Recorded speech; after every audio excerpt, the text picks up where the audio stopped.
नमस्ते दोस्तों, आपका स्वागत है। मैं हूं वीरेंद्र व्यास और आप देख रहे हैं इंडिया का number one jewellery digital media gold price today news.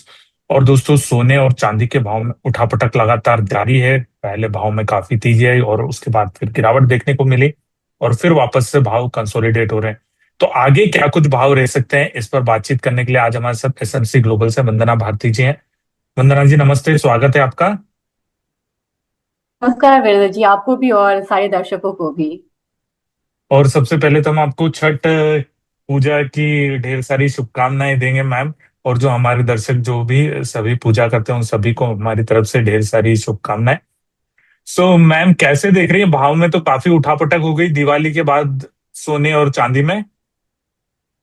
मुझे लग रहा है वीरेंद्र जी, सबसे इम्पोर्टेंट चीज है कि जो डिस्कनेक्ट था ना, वो यहाँ नॉर्मलाइज हो रहा है। तो मैं इसे हेल्दी एक मूवमेंट लूंगी। काफी बड़ा डिस्कनेक्ट था, बहुत बड़ा रिकॉर्ड एक स्प्रेड आता हुआ हम लोगों ने देखा। फिजिकल के बीच में, फ्यूचर्स के बीच में, इसके बाद हम लोगों ने डिस्कनेक्ट आता हुआ देखा ईटीएफ के बीच में।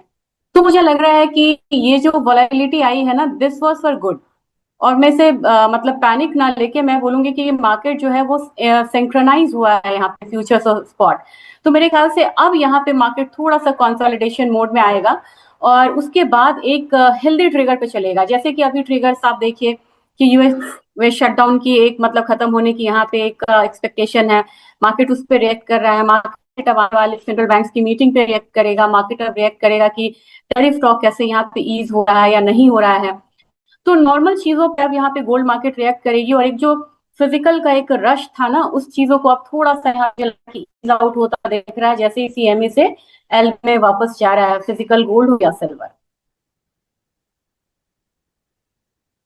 जैसे आपने कहा भी सही, अगले जो 10 दिन है उसमें ये सारे इवेंट्स हैं। डोनाल्ड ट्रंप की बैठक है चाइनीज राष्ट्रपति के साथ, फेड की बैठक है। नवंबर में जो है सुप्रीम कोर्ट का टैरिफ के ऊपर फैसला भी आना है और यूएस शटडाउन।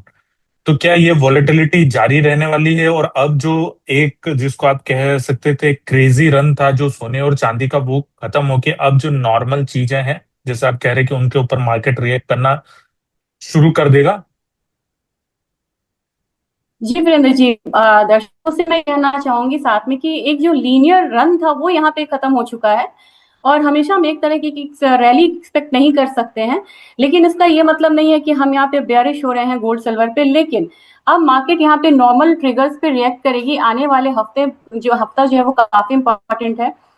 ईसीबी की बैठक है, जापान की बैठक है, सेंट्रल बैंक्स की, इसके बाद आपको बैंक ऑफ कनाडा की बैठक है और उसके बाद सबसे इंपॉर्टेंट फेड की बैठक है।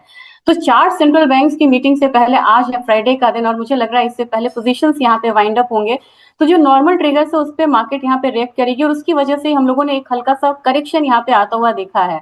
तो मुझे लग रहा है इन सब चीजों को ध्यान में रखना होगा और साथ में वीकेंड में मुझे लग रहा है कि कहीं अनाउंसमेंट हो गया कि आपको शटडाउन खत्म हो रहा है। तो उसका जो इम्पैक्ट है वो यहाँ पे मंडे को देखने को मिल सकता है। तो मुझे लग रहा है कि वीकेंड दो चीजों पे ध्यान देना होगा, एक तो शटडाउन और दूसरा टैरिफ का। चाइना का जो टॉक है या इंडिया का जो टॉक है उस पर यहाँ पे ध्यान देना होगा। तो मुझे लग रहा है कि ये वीकेंड जैसे पहले वीकेंड इवेंटफुल होता था ना, कहीं इस बार भी ये जो वीकेंड है इसमें वीकेंड जो है इसमें इवेंट्स की वजह से गोल्ड सिल्वर रिएक्ट ना करे ऑन मंडे। मैम, ये जो उठापटक हुई इस सोने चांदी में, इससे निवेशक घबरा गए, तो क्या घबराने की जरूरत है?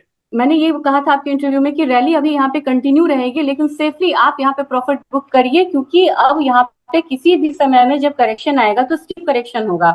इसकी जो एक्सपेक्टेशन थे मार्केट में, सारे मतलब जितने भी एनालिस्ट थे ये बोल रहे थे कि अब रैली बहुत मतलब स्ट्रांग हो गई है, 60-70% का रिटर्न है। तो जब भी करेक्शन आएगा तो 10-15% का जो करेक्शन है वो नॉर्मल यहाँ पे माना जाएगा।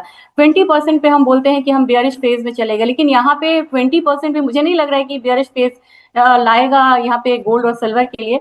और फिर से यहाँ पे बाइंग जो आएगी तो मुझे लग रहा है कि वो जो जोन था जो फिजिकल यहाँ पे बाइंग के लिए मतलब रह गए थे, ये जो करेक्शन है वो हमें फिजिकल बाइंग के लिए अब यहाँ इंस्पायर करेगा और इस पर मौका शायद नहीं चूकेंगे। तो मुझे लग रहा है कि जो बुल रन है ये तो कंटिन्यू करेगा।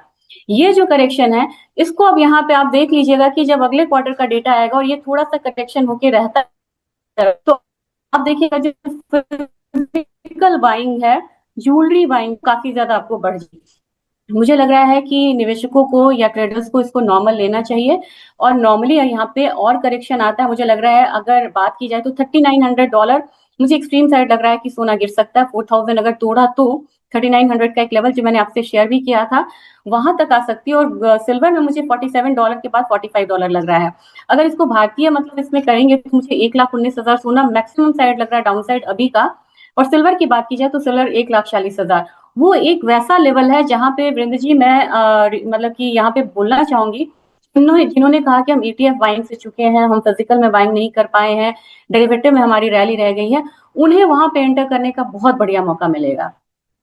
वहां पे एंट्री करें और थोड़ा सा लॉन्ग टर्म लेके चले, क्योंकि ओवर यहाँ पे फंडामेंटल्स में कोई चेंजेस नहीं आए हैं। ये हेज फंड्स के पोजीशंस हैं, लॉन्ग पोजीशंस हैं जो वाइंड अप हो रहे हैं, उसकी वजह से एक पैनिक है। फंडामेंटल्स में कोई चेंजेस नहीं है कि मैं यहाँ से बोलूं कि यहाँ से तो बेयरिश रैली जो है वो शुरू हो चुकी है।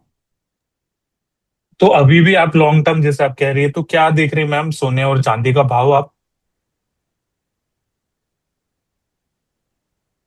लॉन्ग टर्म में विंध्य जी में दो तीन फैक्टर्स यहाँ पे काफी ज्यादा लग रहे हैं। एक तो ये जो US में ऑलरेडी यहाँ हम लोग रिसेशन की बात कर रहे थे, जब टैरिफ की बात नहीं हो रही थी, तो अब जब क्वार्टर वाइज क्वार्टरली डेटा आएगा तो ये डेटा आपको नेगेटिव आएगा। और साथ में हम 2-3 इंटरेस्ट रेट कट तो हम यहाँ पे एक्सपेक्टेशन रख रहे हैं फेड की। और जिस तरीके से स्टेटमेंट्स आ रहे हैं, चाहे वो पुतिन हो, चाहे आपका हमास वाला मामला हो, कहीं पे भी जो जियो पॉलिटिकल टेंशन है वो कूल ऑफ होता हुआ नहीं दिख रहा है। तो मुझे लग रहा है कि ऐसे माहौल में यहाँ पे प्राइसेस जो है वो बहुत लोअर साइड नहीं जाएगा। और लॉन्ग टर्म में मुझे लग रहा है कि प्राइसेस जो है गोल्ड का, अगर हम अगले साल के लिए इसको 4700 तक लेके चलें तो वो कोई अतिशयोक्ति बहुत बड़ा टारगेट एक्सपीरियड नहीं। बुल रन कंटिन्यू रहेगा, लेकिन हम 26 में ये 50% वाला रिटर्न एक्सपेक्ट नहीं कर सकते हैं। तो मेरे ख्याल यहाँ पे जो रिटर्न थोड़ा सा इंटेंसिटी कम हो सकती रैली रहेगी, लेकिन सिल्वर जो है वो कंटिन्यू करेगा परफॉर्म करने में। और सिल्वर में मुझे लग रहा है कि एक जो आप 55-60 वाला डॉलर जो है लेवल जो है वो आपको अगले साल देखने को मिलेगा। तो मेरे ख्याल से ये जो कमोडिटी है इसमें बने रहना चाहिए। भारतीय टर्म में भाव कैसे रहेंगे मैम? भारतीय टर्म में मुझे लग रहा है कि 2026 की अगर मैं बात करूं तो मुझे लग रहा है कि हमें लेके चलना चाहिए 1,00,000 से 45,000 वाला लेवल। और जबकि सिल्वर की बात की जाए तो सिल्वर मुझे लग रहा है कि 2 लाख तक की रैली जो है वो रहेगी। लेकिन एक चीज यहाँ पे संभल के अब चलना होगा कि 26 में ये 50-60% वाला जो रिटर्न है वो बस यहाँ पे एक्सपेक्ट ना करें।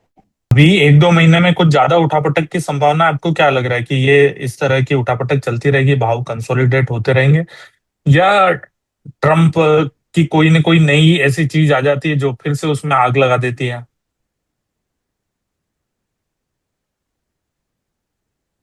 जितनी मर्जी वो बोले वीरेंद्र जी, बहुत अच्छी रही है चाइना से, दे आर गुड फ्रेंड्स, के बावजूद यहाँ पे निकलता है क्या निष्कर्ष यही आता है कि जो टैरिफ ब्लॉक है वो इंटर नहीं रहा, तो इंडिया के साथ हो या चाइना के साथ हो।